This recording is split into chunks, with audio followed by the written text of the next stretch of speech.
जैसा कि आप सभी जानते हैं ये साइन की वेव फॉर्म, साइन की वेव फॉर्म, जिससे कि आज हम साइन की डिफरेंट वैल्यू कैलकुलेट करने वाले हैं और ये देखने वाले हैं कि साइन की कहाँ से कहाँ तक वैल्यू प्लस रहती है और कहाँ से कहाँ तक माइनस रहती है। तो आइए देखते हैं। सबसे पहले हमारा साइन ऐसे ग्राफ शुरू हो रहा है जीरो से, तो सबसे पहले देखेंगे साइन जीरो बराबर होता है, साइन जीरो का मान जो होता है जीरो होता है। अब साइन की जो यहाँ से ग्राफ में जैसा कि देख रहे हैं मैक्सिमम वैल्यू कितनी पे जा रही है 90 पे, तो साइन 90 का मान जो होगा साइन 90 बराबर कितना है 1।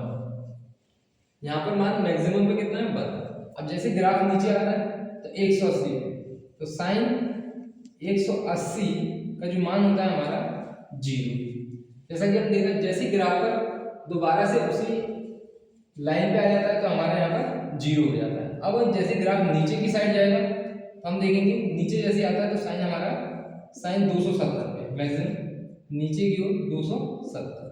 जैसे यहाँ पर 270 पे आता है तो हमारा साइन का जो मान है वो माइनस में आता है, माइनस के 1। अब यहाँ से हम देखते हैं जैसे ये ऊपर 360 पे जाएगा साइन 360, तो यहाँ पर हमारा दोबारा से जो साइन का मान है वो हमारा हो जाएगा जीरो। तो हम यहाँ पर देखेंगे कि साइन से जीरो का, जैसे जीरो से लेके हम 90 पे जाते हैं तो हमारा साइन का जो मान है वो प्लस के बना है, प्लस में। आज जैसे ही हम नीचे आते हैं तो वहाँ पर 180 पे हमारा मान क्या आ रहा है जीरो। और जैसे ग्राफ नीचे जाता है तो नीचे हमारे वैल्यू कैसी है माइनस है। तो इससे हमें ये पता चलता है कि साइन में जो जीरो से लेके 180 के जो मान आएंगे वो सभी कैसे आएंगे पॉजिटिव आएंगे। और जो हमारे 180 से ऊपर 360 पर जैसे हम जाएंगे 180 से लेकर 360 के बीच में जो मान होंगे वो कैसे होंगे हमारे नेगेटिव।